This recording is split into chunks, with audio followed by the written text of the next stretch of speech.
Shalom, salam sejahtera Bapak Ibu, saudara-saudari yang diberkati dan dikasihi oleh Tuhan kita Yesus Kristus. Selamat berjumpa kembali di channel Jalan yang Lurus. Saya berharap dan berdoa semoga saudara semua tetap dalam keadaan baik dan juga tetap dalam perlindungan Tuhan. Dan saya juga mengucapkan banyak terima kasih kepada saudara semua yang selalu setia untuk menonton video-video di channel ini dan juga terus mendukung perkembangan channel ini dengan mengklik tombol subscribe, like, komen, dan juga share kepada teman-teman yang lain. Tuhan Yesus memberkati kita semua.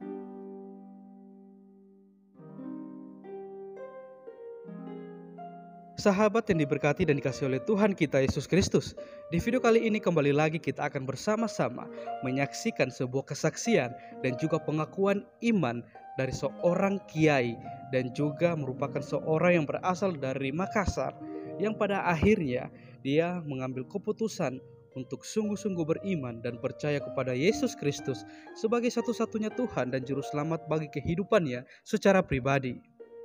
Dan juga kita akan bersama-sama mendengarkan apa sebenarnya tujuan seorang mantan kiai yang berasal dari Makassar ini mau bersaksi dan menyatakan imannya kepada semua umat bahwa dia benar-benar merupakan seorang yang dulunya berlatar belakang agama Muslim dan diajar dengan ajaran garis keras, sehingga pada akhirnya dia juga mengambil keputusan untuk sungguh-sungguh percaya dan menerima Tuhan Yesus sebagai Tuhan dan Juru Selamatnya secara pribadi. Maka dari itu, tanpa berlama-lama, mari kita saksikan kesaksiannya dan kiranya Tuhan Yesus memberkati kita semua.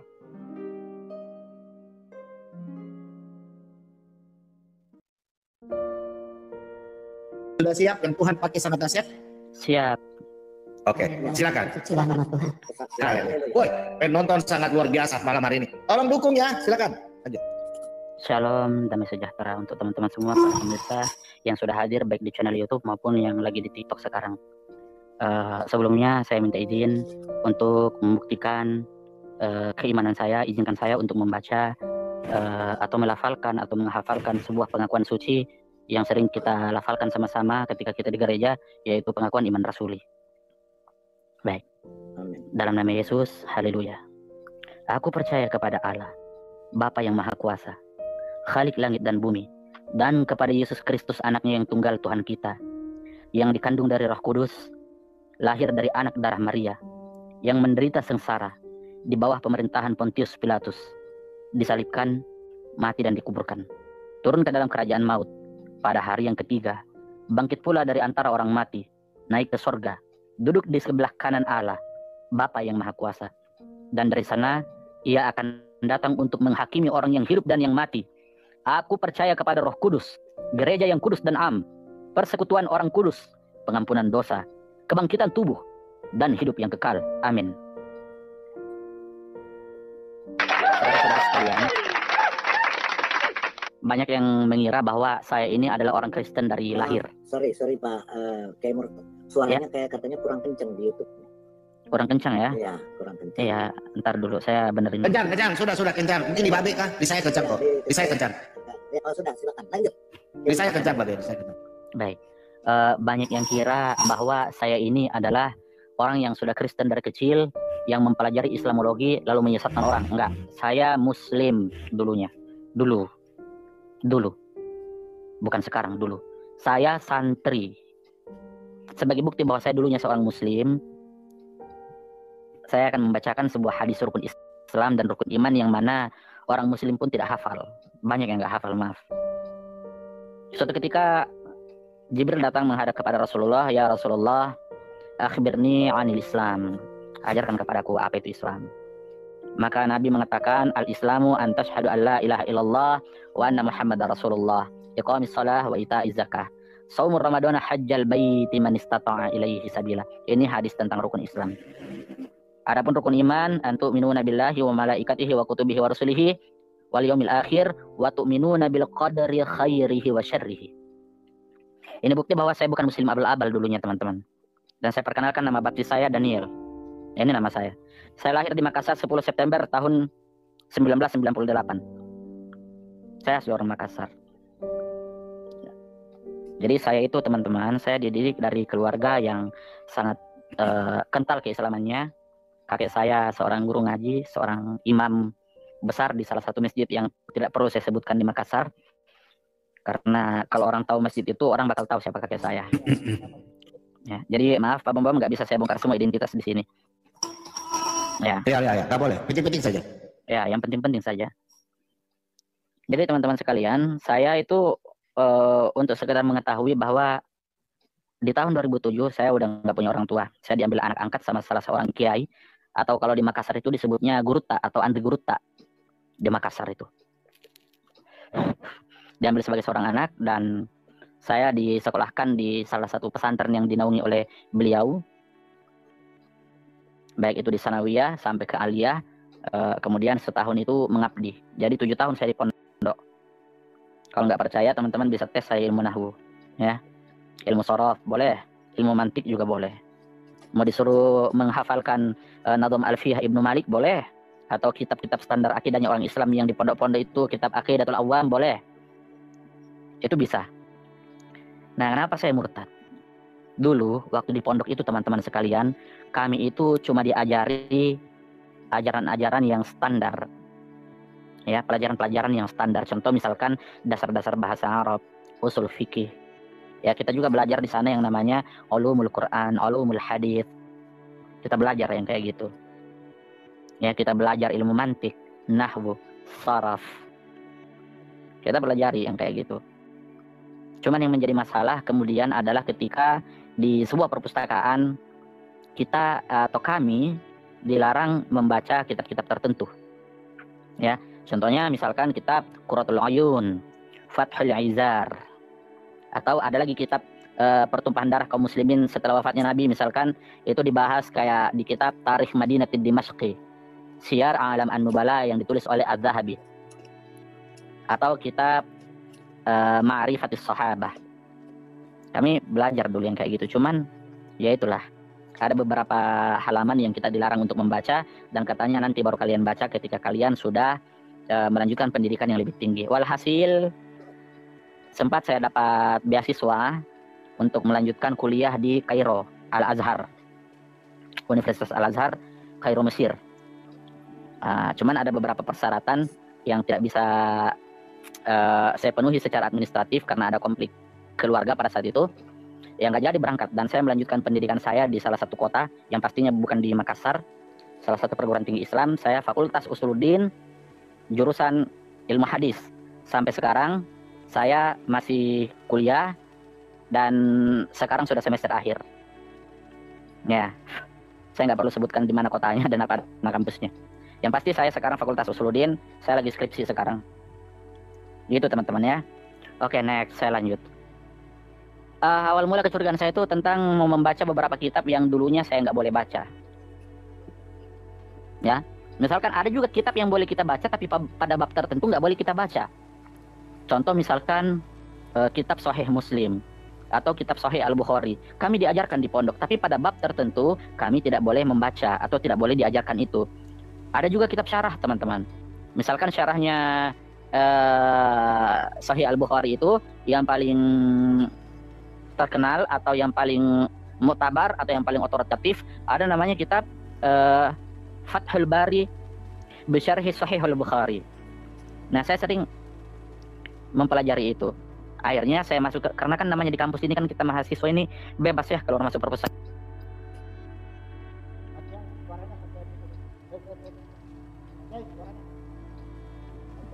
Terputus. Pak Kiai, suaranya Pak Kiai putus. Tes. Pak Kiai, suaranya. Pak Kiai, ya, oke. Oke, sudah. Sip. Cek. Coba. Cek tes. Shalom. Oke, sip. Oke, baik. Siap. Oke. Nah, begitu teman-teman. Jadi karena namanya kita di kampus ini, namanya mahasiswa itu bebas keluar masuk perpustakaan. Kita baca apa yang kita mau baca. Karena fakultas saya adalah Fakultas Usuluddin dan saya bergelut di bidang ilmu hadis. Saya membaca tentunya kitab-kitab hadis, dan ada banyak. Jadi kitab-kitab hadis yang saya baca itu kitab yang gundul, bukan yang gondrong, bukan kitab terjemahan teman-teman. Jadi saya nggak bisa ditipu kalau pakai terjemahan. Dan memang saya anti membaca terjemahan, karena kalau kita berbicara terjemahan kita banyak ditipu. Termasuk orang-orang Depak juga nggak becus dalam menerjemahkan Al-Quran. Makanya saya anti betul itu kalau bicara terjemahan. Jadi saya buka kitab-kitab aslinya, dan ternyata ada banyak riwayat yang saya temukan yang mengindikasikan bahwa, tapi saya belum mengklaim ya, Saya bilang waktu itu, jangan-jangan apa yang saya yakini ini tidak benar. Ya, saya memulai sebuah riset pada saat itu, tentunya berdasarkan disiplin ilmu yang saya pelajari. Misalkan ketika saya meneliti sanad hadis itu, ada yang namanya ilmu jarah wa ta'dil. Ya, ternyata jarah wa ta'dil juga itu punya banyak kelemahan, ilmu jarah wa ta'dil itu.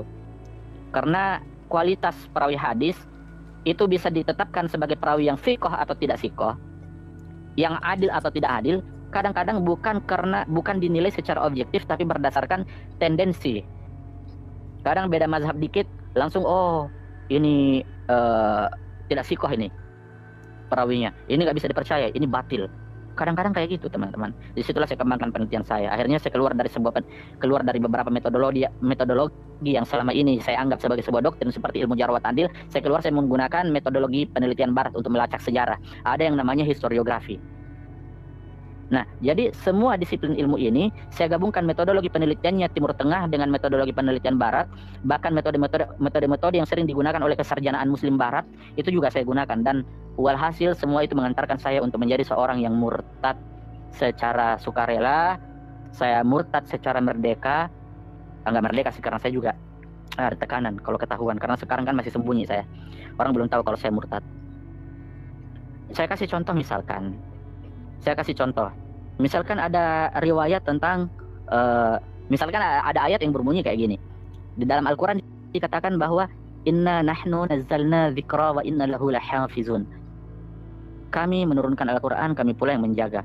Tapi fakta yang tertulis di dalam kitab-kitab hadis bahwa Al-Quran ternyata tidak terjaga. Ada ayat yang diturunkan menyusui pria dewasa 10 kali, lalu didiskon atau dinasah, dibatalkan hukum itu menjadi 5 kali, dan ketika wafatnya Nabi itu masih dibaca dan hari ini tidak terbaca. Artinya klaim bahwa Al-Quran itu dijaga tidak bisa kita memvalidasi secara akademis, secara ilmiah. Apalagi kalau kita menggunakan kajian bedah pustaka, itu nggak bisa terkonfirmasi teman-teman, karena nggak sesuai fakta. Itu satu. Terus belum lagi riwayat-riwayat tentang ini kebetulan yang saya teliti adalah riwayat-riwayat dari ulama-ulama Ahlus Sunnah wal Jamaah. Karena Ahlus Sunnah wal Jamaah ini adalah mazhab yang terbesar dan yang paling otoritatif di seluruh dunia. Dan saya juga adalah seorang Ahlus Sunnah waktu itu. Otomatis yang saya teliti adalah kitab-kitab Ahlus Sunnah, karena itulah yang paling terkenal. Di riwayat-riwayat Ahlus Sunnah wal Jamaah banyak menggambarkan akhlak Nabi yang, maaf ya, saya nggak bilang bahwa akhlak Nabi ini buruk, tapi kitab-kitab itu menggambarkan akhlak Nabi buruk. Buruk banget. Disuruh nikah sampai 4 kali, ternyata dalam riwayat itu istrinya 11 orang. Ya pakai. Ya. Jangan sampai pakai. Shalom. Ya, cek. Kesaksian yang lain saja, jangan sampai ke situ ya. Oke, batas-batas sedikit ya. Betul nggak ya, Babe? Ilmiah Pak Bambang, ilmiah. Ya, saya bisa ini nanti. Ya, yang ilmiah aja. Ya, Ya, nggak apa-apa ya. Oke, Babe tolong kontrol ya Babe ya. Ya, sampai lepas Babe ya. Oke, makasih Babe. Ya, artinya Lanjut, apa yang saya Ya. baik. Oke. Artinya begini teman-teman, apa yang saya ucapkan, karena ini kita berbicara kesaksian, artinya kita harus jujur. Amin. Tanpa Ya, ada betul. satupun yang saya tutup-tutupi berdasarkan pengalaman saya. Ya. Saya nggak bisa seperti teman-teman lain yang bersaksi Amin, atas amin. dasar mimpi. Amin. Saya nggak bisa, maaf teman-teman ya. Kesaksian saya harus ilmiah karena itu yang saya alami, akademis, berdasarkan riset. Bukan jadi saya perlu beritahu juga Pak Bambang di sini. Jadi ini kesaksian apa yang keluar, apa yang dia rasakan, Baik. apa yang dialami, apa yang dia lihat. Oke, Babe. Jadi Siap. bukan menistakan atau bukan mengpucat, tapi apa yang dikatakan kebenarannya. Kecuali kalau dia berbicara yang lain, berbicara bohong atau berdusta, itu pasti. Silakan. Ya, baik. Lanjut, Daniel, mantap. Baik. Jadi Soalnya begitu Babe teman-teman ini- ya. Ya, lanjut. Untuk seluruh kaum muslimin dan muslimat, mukmin wal mukminat yang mendengarkan kesaksian saya, sebelumnya saya minta maaf, saya tidak menista di sini. Saya nggak menista, tapi saya berbicara secara ilmiah berdasarkan penelitian saya.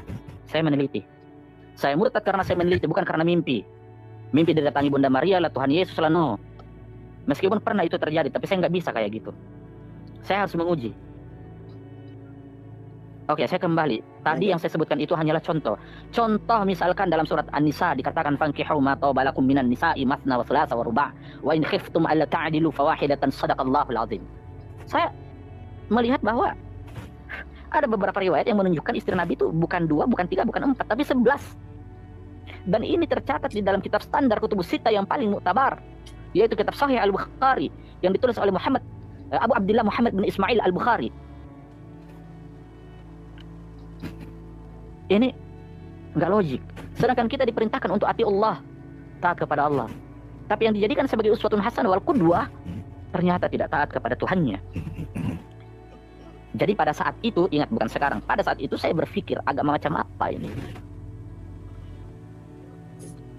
Agama macam apa ini? Itu satu. Kitab sucinya tidak terjaga, bisa hilang dimakan kambing dan tidak ada sekarang. Contoh misalkan di dalam Sahih Sunan Ibnu Majah telah turun ayat tentang menyusui pria dewasa 10 kali, ayat tentang rajam lalu hilang dimakan kambing. Apa-apaan ini? Sebagai seorang akademisi, sebagai seorang intelektual, sebagai seseorang yang mempertuhankan akal, mempertuhankan ilmu pengetahuan pada saat itu, bukan sekarang, pada saat itu saya mentuhankan ilmu pengetahuan. Itu nggak akan bisa saya terima. Akhirnya saya mulailah penelitian, saya mulai meriset, saya kumpulkan kitab-kitab, kalau dikenal dalam kaum muslimin itu disebutnya kutubus sittah. Saya kumpulkan semua itu, semua sumber, baik sumber primer maupun sumber sekunder, semua saya kumpulkan lalu saya riset di situ. Akhirnya sampailah pada suatu keputusan bahwa saya harus memilih untuk tidak meyakini agama manapun. Selama 1 tahun saya menjadi seorang ateis. Di dalam keateisan saya tidak berhenti. Saya tetap melanjutkan penelitian saya, riset saya. Akhirnya satu ketika teman-teman, kejadian itu saya mulai menjadi ateis itu di semester 2. Ya, semester 3 dan semester, ya, jadi masuk semester 3 sampai semester 4 udah jadi ateis di situ. Jadi saya murtad di situ, tapi belum menganut agama apapun. Belum, masih jauh. Panjang perjalanan saya di situ, teman-teman. Ya. Akhirnya saya didatangi oleh orang yang dekat banget sama saya, bukan pacar ya, karena laki-laki. Dekat banget sama saya. Dia suruh saya untuk kembali meriset agar kembali kepada Al-Quran. Ya, kembali kepada Al-Quran. Baik, saya kembali meriset Al-Quran. Setelah saya meriset pada saat itu, saya ketemu dengan beberapa ayat. Ya. Jadi misalkan di dalam Al-Quran surat Ali Imran. Ya. Surat Ali Imran ini ayatnya 45, teman-teman. Pernah saya sampai kepada ayat itu. Karena saya meneliti Al-Quran ini bukan setengah-setengah ini. Dari ayat per ayat, dari surat per surat. Itu saya teliti dengan 12 disiplin ilmu pengetahuan. Lengkap dengan metodologi tafsirnya. Ketika saya sampai kepada surat Ali Imran ayat 45 yang berbunyi Bismillahirrahmanirrahim. Wa idh qalatil malaikatu ya Maryam innallaha yubashshiruki bikalimatin minhu ismuhul Masihu Isa bin Maryam. Perhatikan, ismuhul Masihu Isa bin Maryam wajihan fid dunya wal akhirati wa minal muqarrabin. Al-Quran surat Ali Imran ayat 45 halaman sebelah kanan baris ketiga dan bawah. Ayat itu dimulai dari bagian ujungnya. Ingatlah ketika para malaikat mengabarkan, ya, malaikat berkatakan mengabarkan kepada Maria, Bunda Maria atau Maryam, ya Maryam, wahai Maryam, innallaha, sesungguhnya Allah, yubasyshiruki, memberikan kabar kepadamu, bikalimatin minhu, dengan firman-Nya. Ya, ini pakai domir huwa, hu di sini khitabnya kembali kepada firman yang berbunyi kalimatin. Siapa nama firman ini? Ismuhu, namanya, ya, hu-nya di sini kembali kepada firman. Ismuhul Masih Isa bin Maryam. Dia bernama Al-Masih bin Maryam. Wajihan fid dunya wal akhirati wa minal muqarrabin. Dia terdepan di dunia dan di akhirat. Dalam kata lain, wajihan 'indallah. Saya berpikir bahwa sang Rasul akhir zaman yang bergelar Khatamun Nabiyyin, Sayyidul Anbiya'i wal Mursalin, Muhammadinil Mustafa, Nabi akhir zaman pun tidak bergelar, nggak disebutkan wajihan fid dunya wal akhirah. Saya di situ mulai mempertajam penelitian saya. Saya mau cari di mana ujung pencarian saya dari ayat ini. Itu saya kejar betul itu. Sampai sampai pada suatu ketika saya sampai kepada Al-Quran surat Al-Maidah ayat 44. Ini beruntun ini. Ya, ini dalam kondisi saya ateis. Saya berdoa, Tuhan, kalau memang kau ada, tunjukkan siapa kamu. Tapi tunjukkan jangan dalam keadaan halu. Saya nggak mau kau nongol dalam mimpi. Saya mau kau nongol secara Amin. Amin, amin. Saya bilang gitu sama Tuhan. Tuhan, kalau memang kamu ada, tunjukkan siapa kau, tapi jangan mau muncul dalam mimpi, karena kalau kau muncul dalam mimpi, saya tuduh kau sebagai setan. Meskipun kau mengaku sebagai Allah, kau mengaku sebagai Muhammad, kau mengaku sebagai Tuhan Yesus, sebagai Buddha, sebagai Bunda Maria, kau datang sebagai Siddhartha Gautama, akan saya teriaki kau setan kalau kau datang dalam mimpi. Jangan kau datang dalam mimpi. Kau muncul dalam wujud interpretasi tafsir, muncullah dalam wujud interpretasi penelitian, muncullah secara ilmiah. Itu doa saya kepada Tuhan. Akhirnya saya sampai kepada Al-Quran, surat Al-Ma'idah ayat 44. Bismillahirrahmanirrahim. Inna anzalnahu at-taurata fiha hudan wa nur. Yahkumu biha an-nabiyyuna alladhina aslamu lilladhina hadu war-rabbaniyuna wal-ahbar bima istahfizu min kitabillah wa kanu 'alaihi syuhada fala takhshawun nasa wakhshawni wala tashtaru bi ayati thamanan qalila wa man lam yahkum bima anzalallahu faulaika humul kafirun. Sungguh kami yang menurunkan perjanjian lama, yaitu Taurat. Taurat di sini yang ditulis. Ya, tapi Taurat itu kan perjanjian lama. Jadi saya menginterpretasikan sebagai perjanjian lama. Inna anzalnahu Taurah, Taurah bermakna perjanjian lama. Ya. Gitu. Fiha, kepadanya hudaw wa nur, terdapat petunjuk dan cahaya. Yahkumu bihan nabiyyuna alladhina aslamu lilladhina hadu war-rabbaniyuna wal ahbar. Ya, yang dengan kitab itu para nabi pada saat itu di masa perjanjian lama berserah diri kepada Allah, memberi putusan atas perkara orang Yahudi. Demikian juga para rabi Yahudi dan para pendeta mereka. Perhatikan, kenapa para rabi dan para pendeta? Bimastahfizu min kitabillah wa kanu 'alaihi syuhada. Karena mereka para rabi, karena mereka para pendeta, ingat bukan ustadz, bukan kiai. Para rabi, para pendeta diperintahkan untuk menjaga kitab Allah, dan dengan kitab-kitab itu para pendeta akan bersaksi. Catat ayatnya. Ini sebagai pelajaran juga buat teman-teman. Ya, mereka diperintahkan untuk memelihara kitab-kitab Allah dan mereka menjadi saksi terhadapnya. Karena itu jangan takut kepada manusia, takutlah kepadaku. Jangan kamu jual ayat-ayatku dengan harga murah. Oleh karena itu teman-teman sekalian, di kalimat terakhirnya berbunyi wa man lam yahkum, barang siapa yang tidak berhukum, ya, wa man lam yahkum bima anzalallah, dengan apa yang diturunkan Allah. Dalam konteks ayat ini adalah perjanjian lama.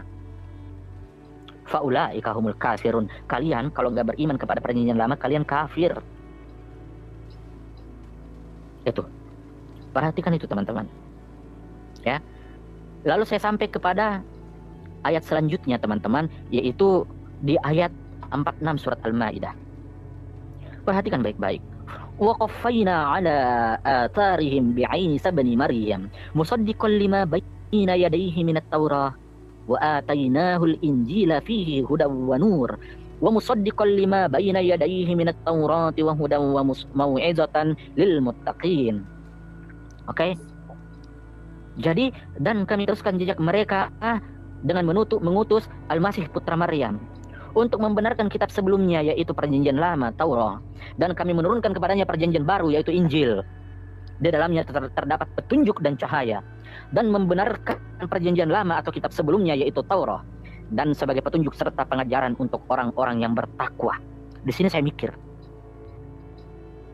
saya teman-teman, apalagi kalau kita sambung di ayat 47-nya, wal yahkum ahlul Injil bima anzalallahu fihi wa man lam yahkum bima anzalallahu faulaika humul fasiqun.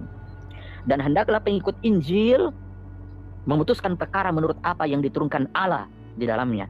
Barang siapa yang tidak memutuskan perkara menurut Injil atau apa yang diturunkan Allah dalam konteks ayat ini adalah Injil, maka mereka itulah orang-orang fasik. Di sini saya mulai melanjutkan penelitian saya.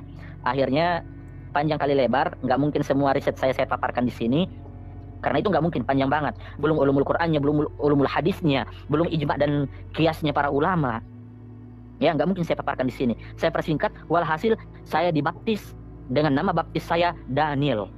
Haleluya, haleluya. Dan saya tidak akan menyebutkan di mana saya dibaptis dan siapa yang membaptis saya. Nggak usah, jangan, lanjut. Ya. Cukup teman-teman tahu saya Daniel. Ya. Amin. Akhirnya ketika saya dibaptis, saya menyembunyikan keimanan saya di tengah komunitas karena saya tinggal di asrama. Saya punya beasiswa pada saat itu. Akhirnya ada satu kondisi di dalam ilmu psikologi agama itu, di mana ketika seseorang baru menemukan sebuah suatu entitas yang dianggap bahwa itu adalah sebuah kebenaran mutlak, kadang-kadang jiwanya itu nggak tenang. Dan saya membuat sebuah tulisan, diterbitkan di dalam jurnal kampus, dan ketika tulisan saya terbit, diputus beasiswa saya sampai hari ini. Sampai hari ini beasiswa saya diputus. Tanpa mereka mengetahui kalau saya murtad, tapi mereka curiga bahwa saya sudah murtad. Saya tinggal di sebuah asrama tahfiz, dan saya nggak mau sebutkan itu di mana. Dan saya tidak mau tempat tinggal saya pun diputus. Ya namanya juga kita kuliah sendiri ya, nggak dibantu sama orang tua karena namanya orang tua nggak ada. Jadi saya nggak mau tempat tinggal gratis saya hilang, cukuplah beasiswa saya yang hilang. Dan yang terjadi sama saya sampai hari ini, kalau saya mau pergi gereja, saya alasan untuk pergi jogging, pakai celana training, saya singgah di gereja di mana yang saya bisa singgah. Itu yang terjadi sama saya sekarang. Amin. Haleluya. Amin. Itu yang terjadi. Dan kadang saya jujur, saya bukan Kristen yang baik, karena nggak setiap hari Minggu saya pergi ke gereja. Saya ke gereja kalau sanggup, kalau nggak sanggup ya sudah saya tidur karena sesuatu dan lain hal, karena kondisi yang tidak memungkinkan untuk saya bertemu Tuhan di dalam bait Allah, di dalam rumahnya, di dalam gereja. Amin. Seperti itu mungkin. Itu kesaksian singkat saya. Yang pasti saya murtad secara ilmiah, bukan karena halu, bukan lewat mimpi, bukan, no. Dan bukan karena perkawinan atau jatuh cinta kepada perempuan, no.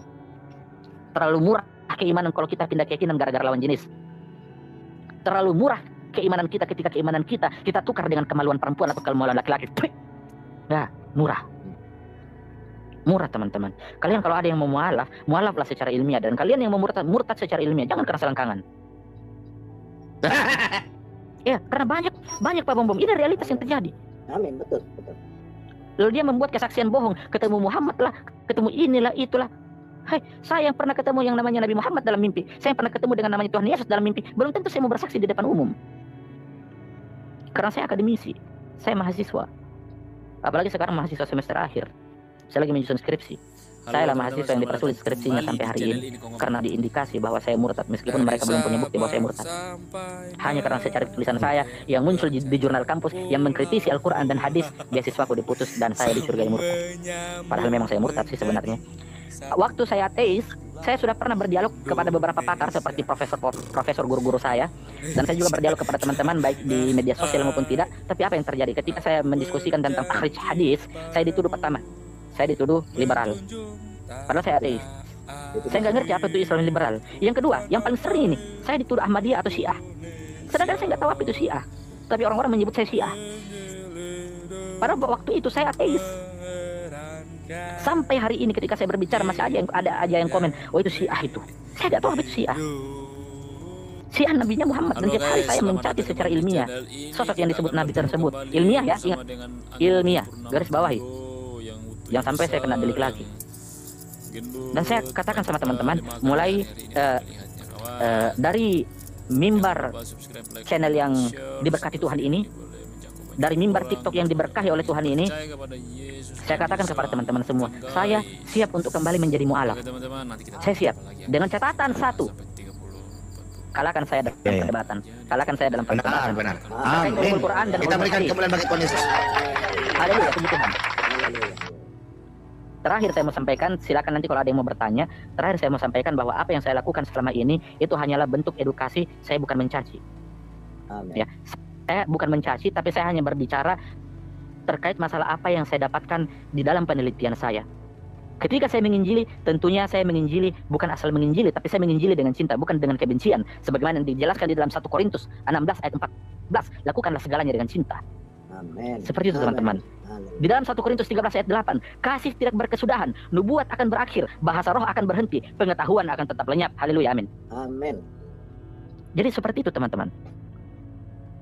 Jadi ini kesaksian singkat saya, dan saya minta maaf ketika ada teman-teman yang berharap bahwa saya memberikan kesaksian bermimpi dengan Bunda Maria atau Tuhan Yesus. Maaf, mimpi-mimpi seperti itu tidak akan saya ceritakan di depan umum, karena tidak ada satupun alat untuk memvalidasi secara ilmiah dan secara akademis.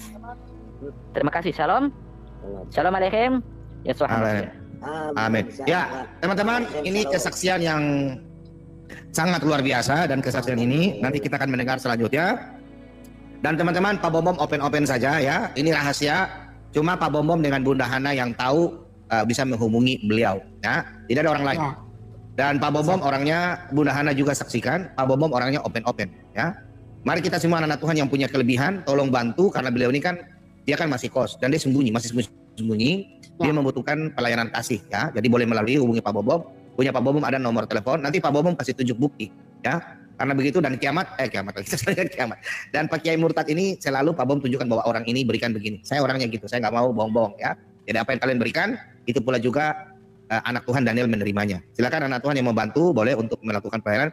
Biar kita nggak perlu kasih sekolah dia, ya, kasih sekolah dia. Karena dia punya cita-cita, dia ingin berangkat luar negeri. Kalau ada yang bisa ke sekolah lebih bagus, ya.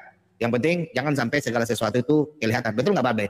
Betul. Haleluya. Amin. Nah, kalau mau kasih sekolah boleh, ya. Karena dia ini kan sudah beasiswanya sudah di ini. Jadi biarlah dia. Nah, karena Matius 10 ayat 16 katanya firman Tuhan katakan dalam Matius 10 ayat 16 Abdi katakan istilahnya cerdik ya, cerdik seperti ular, tulus seperti merpati.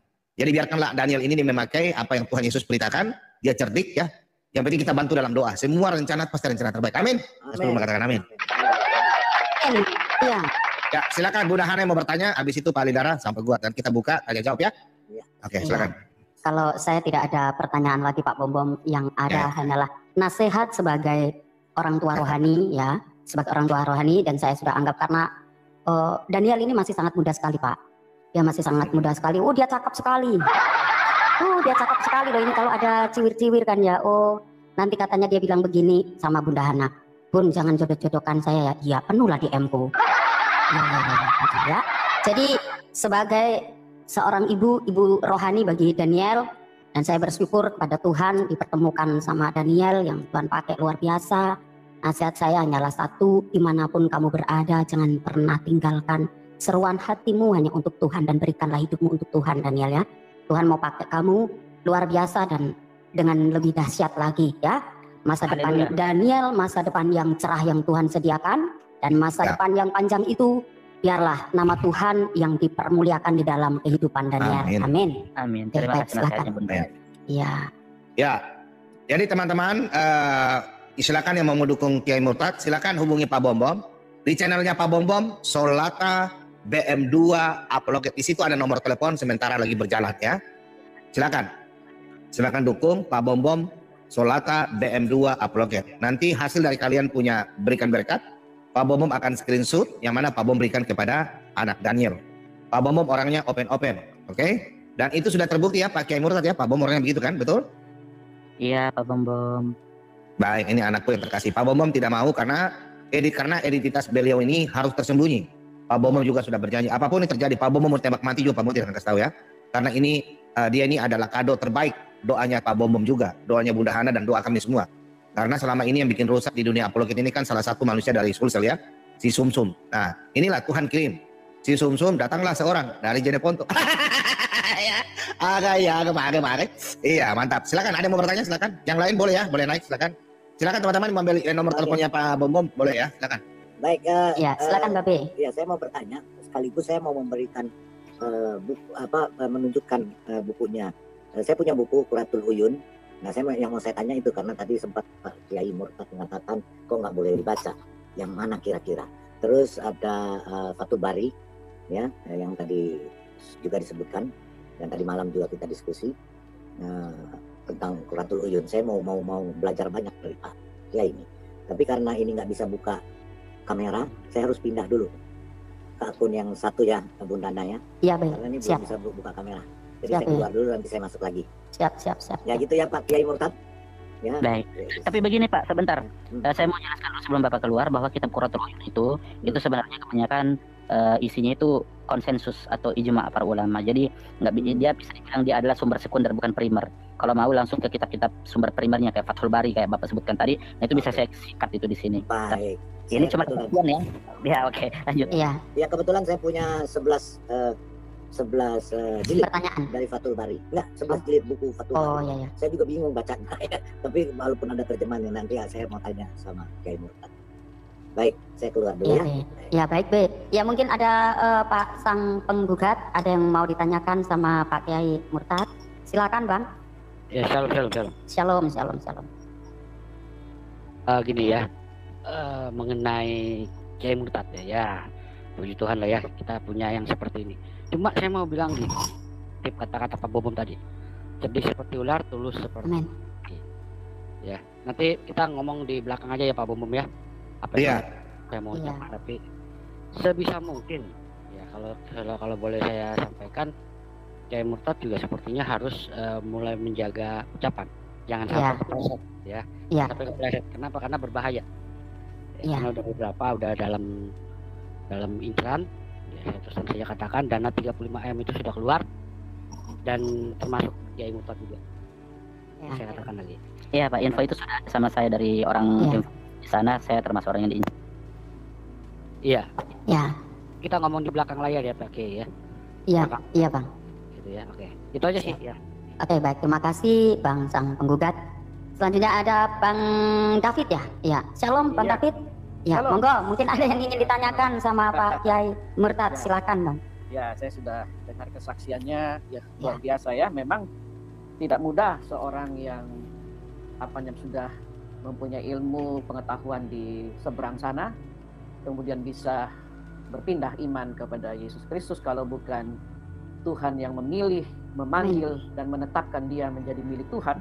Amin. Itu nggak mungkin.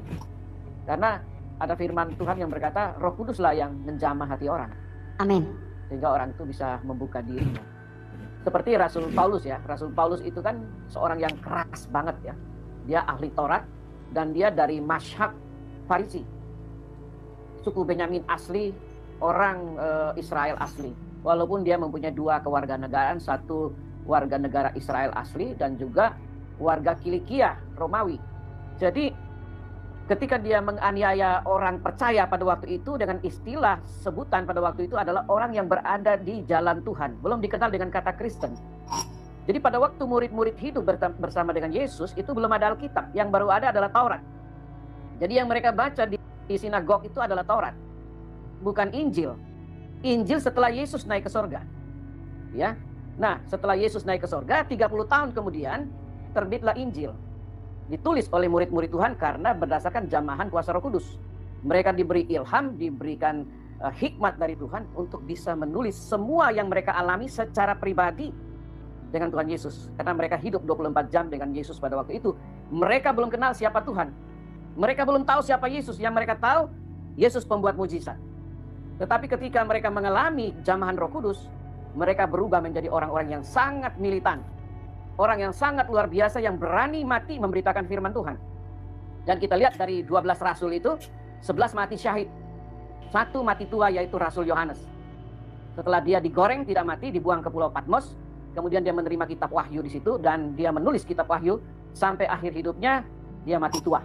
Jadi dari 12 hanya 1 yang mati tua ya. Nah, saya melihat juga dengan Kiai Murtad ini memang luar biasa ya, Tuhan pilih dia nggak gampang ya, nggak mudah. Nah, yang lebih saya ingin bertanya, apa yang membuat Kiai Murtad ini bisa percaya kepada Tuhan Yesus? Karena umumnya secara 99,9% orang seberang berkata kita menyembah manusia. Orang Kristen itu menyembah manusia, mentuhankan manusia. Nah, ini kan pasti bertentangan dengan imannya Kiai Murtad ini. Apa yang bisa membuat Kiai Murtad bisa berbalik 180 derajat seperti Rasul Paulus? Nah, ini saya bertanya kepada Pak Kiai Murtad. Silakan memberikan komentar, Pak. Tanggapan. Ya, silakan, Dek. Nian, Cek, ada suara. ya, ada. Tapi kurang kenceng, dikencengkan lagi. Bang. Ya, Daniel, anak-anak Ya. Tuhan mulai satu-satu bantu Daniel ya. Puji Untuk dia Tuhan. dulu ya. Puji Tuhan ya. Ya banyak ya mulai satu-satu. Nanti saya kirim buktinya ke Daniel ya. Lanjut Daniel. Cek, ada suaraku jelas. Ada. Daniel, pesan saya nanti Daniel ada hal yang sangat penting ya Daniel ya. Nanti masalah nomormu. Nanti Babe yang bantu ya. Ya. Oke. Baik teman-teman sekalian, untuk menjawab pertanyaan tersebut, pertama saya di dalam kondisi pada saat saya dituduh sebagai seorang liberal, sebagai seorang Syiah, di saat yang sama saya meneliti dan di saat yang sama saya banyak diskusi dengan salah satu tokoh yang tidak perlu saya sebutkan namanya, ahli bahasa Ibrani, ahli bahasa Yunani. Wow, luar biasa. Dia salah seorang dosen di kampus UKI Paulus Makassar. Dia dosen. Ya.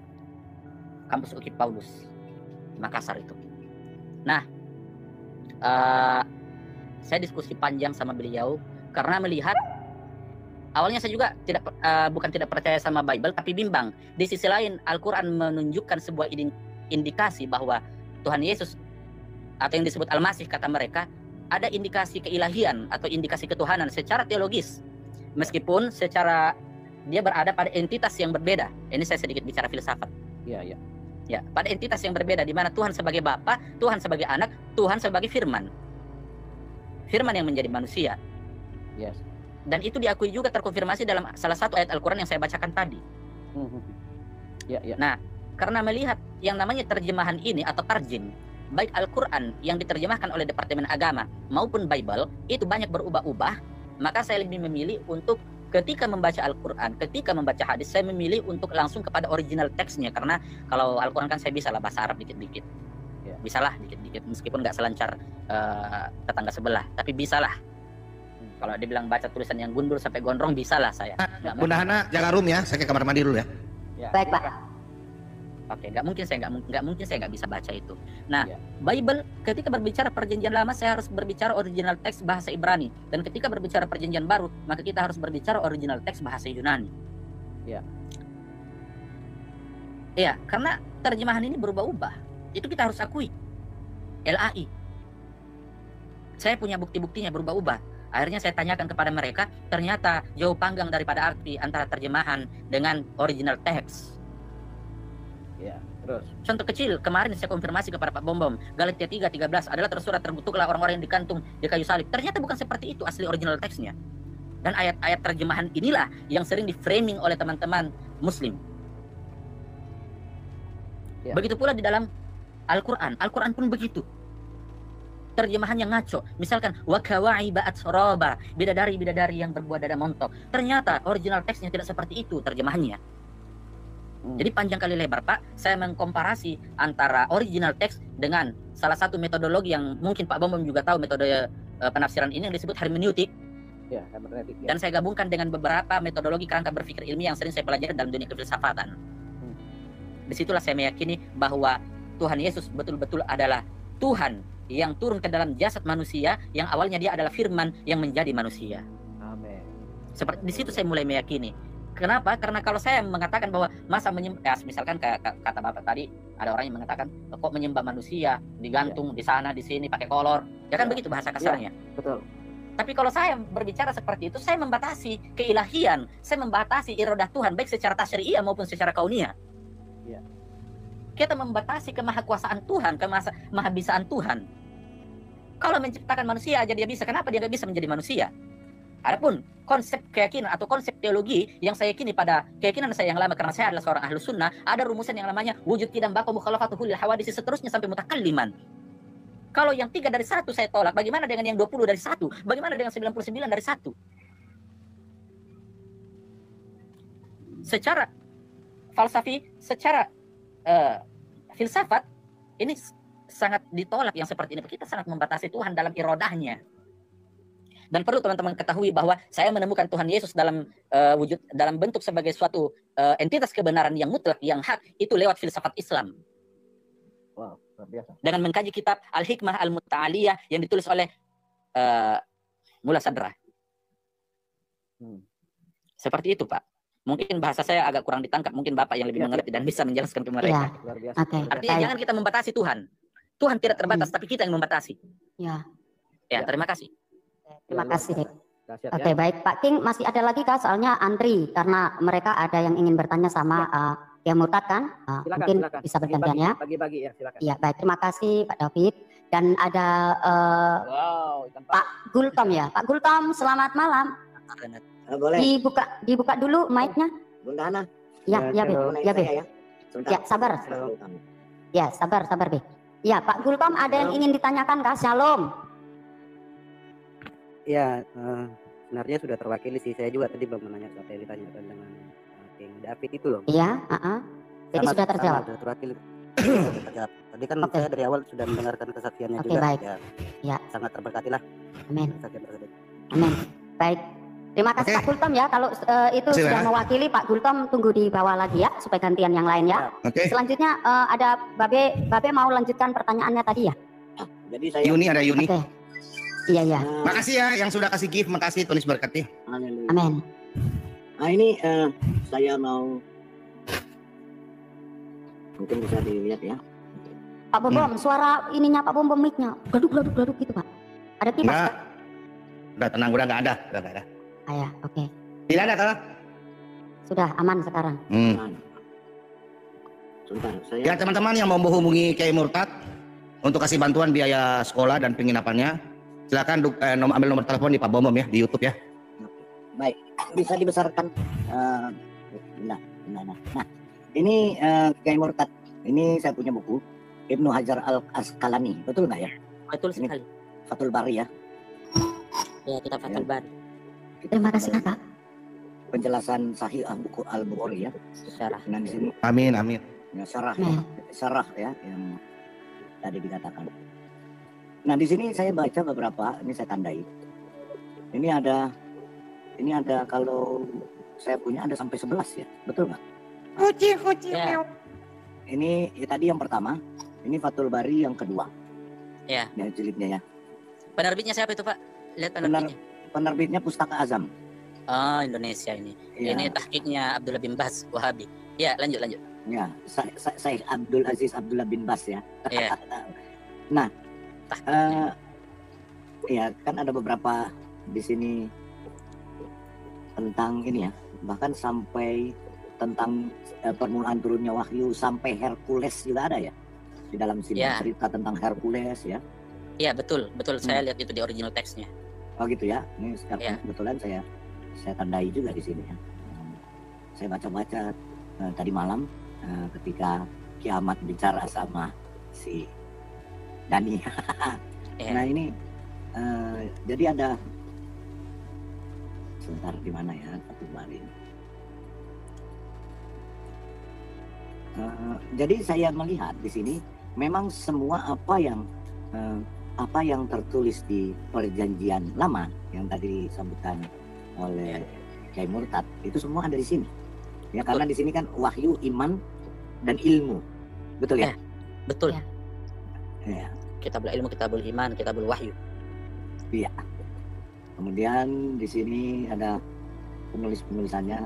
Nah, yang saya mau tanya dari Fathul Bari ini, apakah semua yang di dalam Fathul Bari ini itu diakui dan dianggap sahih oleh umat Islam semuanya, termasuk Ahlus Sunnah? Begini Pak, begini, bukan masalah termasuk Ahlus Sunnah, perlu kita ketahui bahwa Ibnu Hajar, jadi penulis kitab itu namanya Ibnu Hajar Al-Hafidz Ibnu Hajar Al-Asqalani. Beliau adalah seorang ahli hadis dari mazhab Syafi'i yang terkemuka. Jadi kalau sudah berbicara mazhab Syafi'i pastinya Ahlus Sunnah wal Jamaah. Pasti itu. Artinya dia adalah muslim yang mayoritas, bukan kayak Syiah. Jadi karena maaf saya tidak bisa bicara tentang Syiah karena saya bukan Syiah. Jadi yang saya bicarakan cukup Ahlus Sunnah karena itu yang saya teliti dulu. Dan itu yang paling mutabar. Nah gini, jadi Ibnu Hajar Al-Asqalani itu Pak, nama lengkapnya itu adalah Syihabuddin Abul Fadil Ahmad bin Ali bin Muhammad bin Ali bin Mahmud bin Ahmad. Nah, beliau itu kelahiran kalau Masehinya itu dia lahir 18 Februari 1372 dan meninggal 2 Februari 1449 di Kairo, Mesir. Jadi dia orang Mesir, Pak. Keluarga negaraannya. Itu. Gitu ya. Iya, itu bin Mahmud bin Ahmad bin Hajar, makanya disebut Ibnu Hajar. Nah, jadi beliau itu pensyarah. Jadi syarah itu teman-teman artinya penjelasan. Nah, beliau adalah pensyarah paling muktabar, yang paling otoritatif untuk menjelaskan semua isi kandungan kitab sumber hukum Islam kedua setelah Al-Quran, yaitu kitab tersahih yang disebut kitab Al-Bukhari, Sahih Al-Bukhari atau Al-Jami'us Sahih li Abi Abdullah Muhammad bin Ismail Al-Bukhari. Jadi di apa istilahnya di kalangan ulama-ulama mutakaddimin ila mutaakhirin sampai mutaakhirin itu kepiawaian dan keilmuan Ibnu Hajar itu sangat diakui dan diakui oleh mayoritas ulama-ulama muslim kecuali orang yang nggak belajar ilmu hadis. Jadi kitab itu diakui sebagai kitab syarah nomor 1 khusus untuk kitab Sahih Al-Bukhari. Sangat diakui. Ya, seperti itu. Jadi memang itu semua berarti kompilasi. Suara saya gimana Bu Ananya? Itu Jelas, jelas. jelas, aman. Jelas. Bagus, Babe. Enggak, soalnya di YouTube katanya kecil, nggak tahu lah gimana. Di sini sih jelas, Be, kenceng. Baik. Jadi artinya Fathul Bari ini kan kompilasi daripada semua hadis-hadis tafsir daripada Sahih Bukhari. Gitu ya? Iya, betul.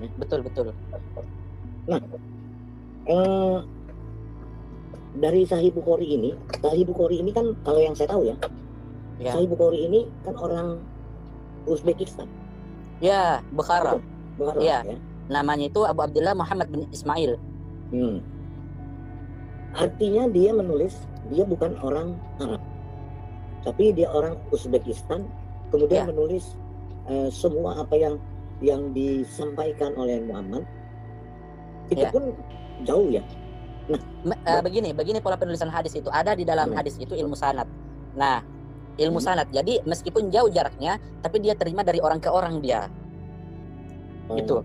Sanadnya ya. Iya. Jadi itu namanya sanad. Jadi Imam Abu Abdullah Muhammad bin Ismail al-Bukhari lahirnya itu di Bukhara. Betul tadi dia bangsa Persia. Jarang ada ahli hadis dari orang Arab asli. Jarang, Pak. Dia lahir 13 Syawal 194 Hijriah, wafatnya tanggal 1 Syawal 256 Hijriah. Pertanyaan saya, kenapa hadis ini kemudian kan hadis ada tingkatannya ya, dari dhaif, hasan, ya, kemudian maudu, sahih segala macam. Nah, itu dilihat dari kesahihannya, dilihat dari mana tuh, Pak Kiai Muhammad? Oh, itu panjang ini kajiannya nih. Baik, saya jelaskan secara singkat ini. Secara singkat dasar-dasarnya aja ya. Iya. Ini ilmu ini. Aduh. Mau belajar, makanya saya cari ilmu. Iya, baik. Jadi begini. Saya bingung mau jelaskan dari mana ini. Begini. Kita harus tahu bahwa dalam memahami suatu ilmu tentu ada yang paling dasar sekali. Nah, yang paling dasar sekali adalah dasar-dasar memahami apa yang menjadi dasar-dasar ilmu tersebut. Kita ibaratkan saja misalkan membangun sebuah mal, atau ya tentunya dalam membangun ini para pekerja tidak mungkin langsung memasang atap atau memasang tiang-tiang. Nah, begitu juga dengan mempelajari ilmu hadis. Ya, jadi kita ambil dari dasar dulu, pondasi-pondasinya. Ya, begini. Kita berbicara ilmu hadis, kita harus tahu dulu. Jadi dalam memahami begini, kita pahami dulu apa itu ilmu hadis. Oke. Nah, jadi pengertian dalam ilmu hadis, sebelum kita uraikan definisi pengertian ilmu hadis, maka ulama mutakhirin atau abad-abad kemarin yang baru-baru ini membagi ilmu hadis itu, Pak, menjadi dua. Ada yang namanya ilmu riwayah, ada namanya ilmu diroyah. Nah, riwayah itu apa? Adalah ilmu hadis, ilmu yang mencakup seluruh apa yang disandarkan kepada Rasul, baik itu qauliyah, fi'liyah, ataupun takrir. Maksud saya begini, qauliyah itu ucapan, fi'liyah itu tindakan, takrir itu sesuatu yang dilakukan sahabat tapi di-ACC sama Nabi, tapi Nabi nggak pernah melakukan. Nah, begitupun apa yang disandarkan kepada sahabat maupun tabi'in. Jadi adapun ilmu hadis diroyah, jadi saya membagi, ada riwayah, ada diroyah. Diroyah itu apa? Adalah ilmu dengan semua kaidah-kaidahnya itu diketahuilah kondisi-kondisi sanad atau mata rantai transmisi periwayatan hadis. Nah, baik itu sanad dan matan, ya. Matan itu artinya redaksi, Pak. Dari segi diterima atau ditolaknya suatu hadis. Gitu. Jadi banyak, Pak. Ada, kita nanti kan masuk nanti itu kalau sanad itu ilmu jarh wa ta'dil. Jadi kita periksa ini orang sikoh nggak, maksudnya terpercaya, nggak adil nggak dalam menyampaikan, atau dia adalah pendusta, nggak bisa ditolak ini hadisnya, begitu. Nah, jadi apa yang dilakukan oleh Imam Bukhari, ya, Imam Bukhari itu adalah sudah melewati berbagai jenis penyaringan yang dia lakukan selama 16 tahun dan dia kumpulkan, dia sudah pilih-pilih dan diteliti betul-betul, Pak. Dan penelitiannya ini bukan sekedar dia yang menyimpulkan, tapi diajukan dan didiskusikan dulu kepada ulama-ulama lain. Setelah melewati penyaringan itu, muncullah yang namanya kitab Al-Jami'us Sahih, kumpulan kitab sahih li Abi Abdullah Muhammad bin Ismail al-Bukhari. Gitu. Nah, kalau mau dijelaskan variabel-variabelnya, wah ini sampai nggak selesai ini. Iya. Oke, cukup. Nggak perlu Mungkin ada yang mau bertanya, sang penggugat, atau mungkin yang di bawah. Iya. Silakan. Mau bertanya, silakan. Iya, yang di bawah nih, Pak. Yang di bawah ada yang mau Oke, bertanya. naik satu-satu. Mana itu Sri Kandi? Yuni, siapa tahu Yuni mau bertobat. Dan malam hari ini Pak Bobo punya penglihatan, banyak yang dijama ya. Banyak yang dijama, banyak yang akan bertobat. Silakan yang di WA, yang di YouTube, Yang di YouTube mau bertobat silakan, itu nomor telepon Pak Bombom ada di YouTube, silakan hubungi Pak Bombom. Dan yang di TikTok silakan hubungi Pak Bombom di Sulata BM2 Apologet atau naik mau minta didoakan pertobatan silakan cepat segera ya. Amin.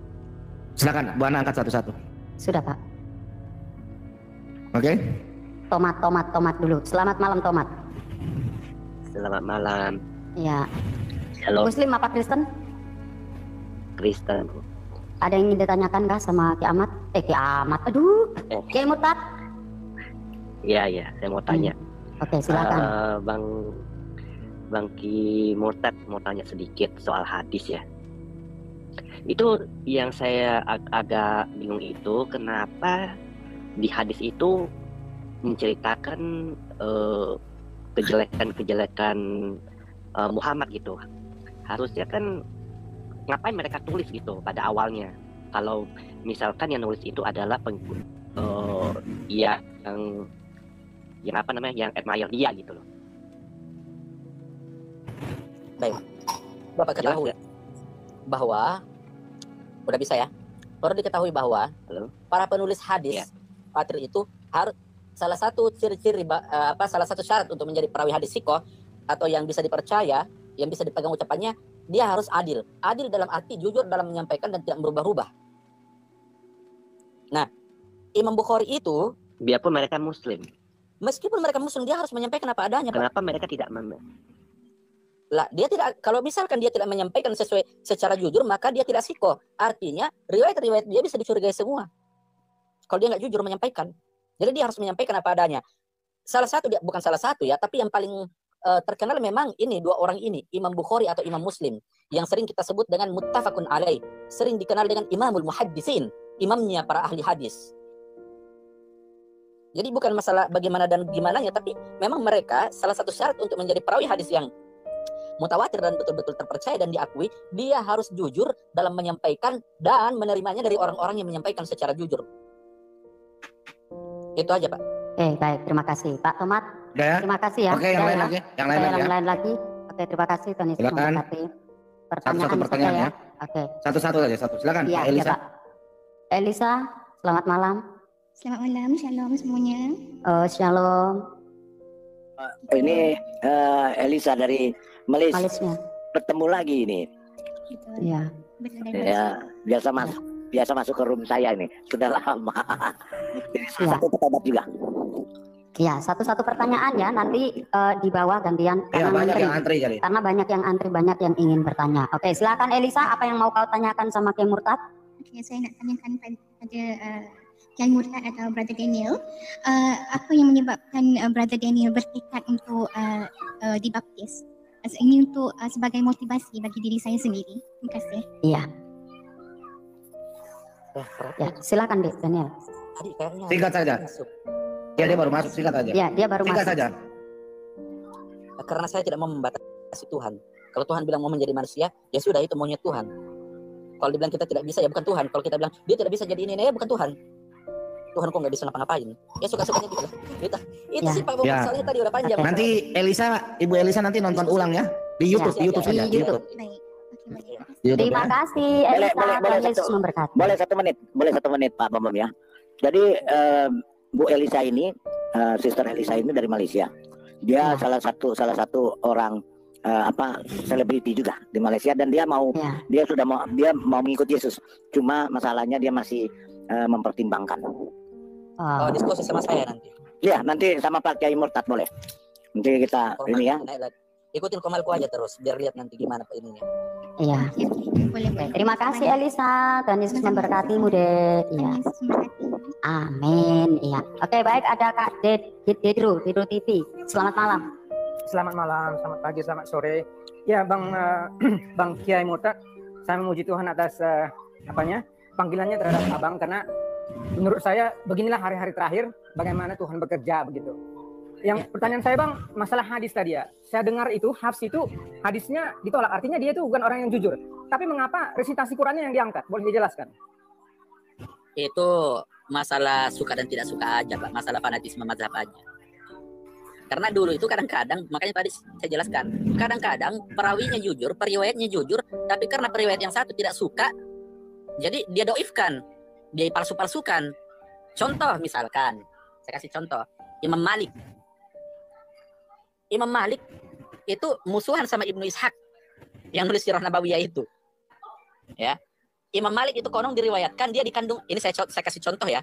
Kita tahu bahwa Ibnu Ishaq ini adalah penulis kitab Sirah Nabawiyah yang paling muktabar, yang paling otoritatif. Dan kitabnya Ibnu Ishaq ini yang sering dibawa-bawa sama Kiai Ahmad. Dua yang sering dibawa sama Kiai Ahmad itu, Ibnu Ishaq dengan Ibnu Hisham. Ini penulis Sirah Nabawiyah. Mereka diakui sebagai orang yang sikoh. Nah, akan tetapi ada ulama mazhab yang tidak suka sama dia, jadi dijelek-jelekin. Saya kasih contoh ini, misalkan Imam Malik. Ada yang meriwayatkan bahwa Imam Malik itu dikandung di dalam perut ibunya, dalam rahim ibunya itu 2 tahun. Bagi pengikut Imam Malik, dia mengatakan bahwa ini adalah karomahnya Imam Malik. Tapi menurut orang yang tidak sependapat dengan itu, wah ini masalah ini, karena normalnya 9 bulan gitu. Pokoknya ini bisa 2 tahun dalam kandungan. Akhirnya karena sindiran itu, Imam Malik. Puji Tuhan, sahabat yang dikasihi dan diberkati oleh Tuhan kita Yesus Kristus. Kita bersama-sama telah mendengarkan bagaimana kesaksian yang sangat luar biasa dari seorang mantan kiai yang dimana dulunya dia dibesarkan dari latar belakang muslim yang bisa dikatakan garis keras atau fanatik. Akan tetapi pada akhirnya dia sendiri melalui perjalanan hidupnya, melalui juga banyak hal yang dia pelajari, yang dia dalami, pada akhirnya dia menyadari bahwa keselamatan yang sejati hanya ditemukan di dalam Yesus Kristus.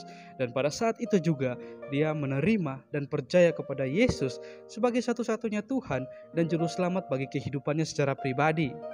Dan juga di awal video kita bersama-sama telah mendengarkan dan menyaksikan bagaimana Bapak tersebut memulai kesaksiannya dengan dia mengucapkan pengakuan iman rasuli, di mana dia mengucapkan pengakuan iman rasuli tersebut dengan tujuan supaya orang-orang di luar sana yang terus membicarakan tentang dirinya percaya bahwa dirinya benar-benar sudah menjadi seorang yang mengikuti Yesus Kristus, percaya kepada Yesus sebagai satu-satunya Tuhan dan Juru Selamat bagi kehidupannya secara pribadi. Dan di dalam kesaksiannya tersebut, Bapak yang merupakan seorang mantan kiai banyak membukakan suatu fakta-fakta yang menurutnya semua umat perlu mengetahui hal ini, supaya semua umat, bahkan kita juga bisa melihat bahwa kebenaran yang sejati hanya kita bisa dapatkan, kita temukan di dalam Yesus Kristus. Dan kita terus berdoa supaya seorang Bapak tersebut boleh dipakai Tuhan secara luar biasa. Melalui setiap kesaksiannya banyak jiwa yang dimenangkan bagi kemuliaan Yesus Kristus. Dan bahkan luar biasanya, saya melihat bahwa Bapak tersebut ketika menjadi seorang percaya kepada Yesus, dia tidak menjelek-jelekan keyakinannya yang lama, akan tetapi dia lebih memperdalam tentang keyakinan yang baru dan juga mengajarkan sesuatu hal yang dia ketahui di dalam keyakinan yang lama kepada semua umat, supaya umat bisa mengetahui dan menyadari, bahkan bisa melihat dan menilai sendiri tentang kebenaran itu sendiri. Dan sekian video saya di hari ini. Sampai berjumpa di video saya yang selanjutnya. Tuhan